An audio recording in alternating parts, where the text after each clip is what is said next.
Yesterday, when I opened the post, I had a lovely surprise. I had received a penalty charge. Apparently, last week when we were in London, we had driven through an area called a low emission zone. And the way it works is when you drive through that area, you're supposed to go online or call them and pay the charge within a certain amount of time. Now, I had no idea that we had driven through this zone, and I certainly had no idea that that's the procedure for paying for this. So I had failed to pay for this charge, and now they were sending me a fine in the post, so that instead of the £12 that I was supposed to pay, they've sent me a fine for £80. Now, one of the first thoughts that came to my mind was, that's a burden. You may be wondering, what are you talking about? So the night before, we had a very interesting class, a discussion on life's burdens. What are life's burdens and how do we deal with them? You may wonder why I'm using the word burden. So the word burden comes actually from a story in the Torah. When Moses was setting up a judicial system, here's the background. So originally what happened is Moshe was answering all the Jews' questions, and his father-in-law Yisro came and he saw that Moses was busy from morning to night answering all these questions, and he said, that's ridiculous. There must be a better system.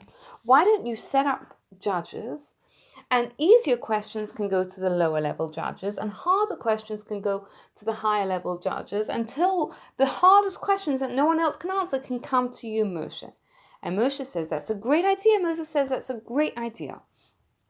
And he tells the Jewish people that he's going to set up this system, and he uses a very strange terminology. And he says, how can I carry your burden alone? Now, the word burden is a very strange way of explaining why he has to set up this system. I mean, it sounds quite negative. What it immediately triggers the question, what does he mean by how can I carry your burden alone?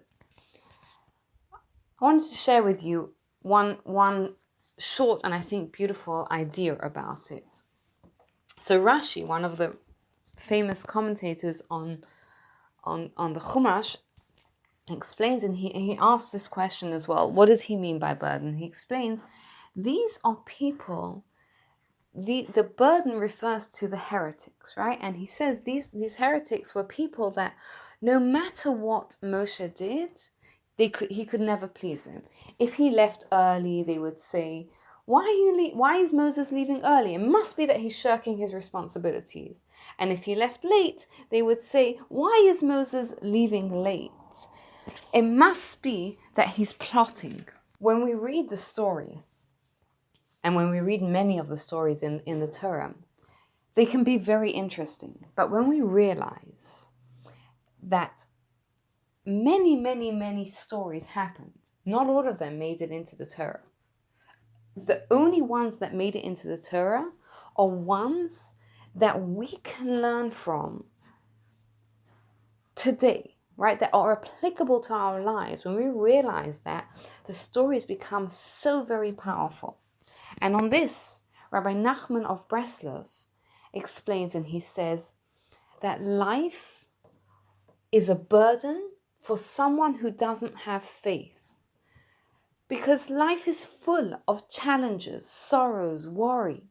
And for a person who doesn't have faith that everything that happens comes from God, and everything that happens for our good and to bring us closer and to uncover our greatness, life is a series of worries and sorrows, and it's just a burden.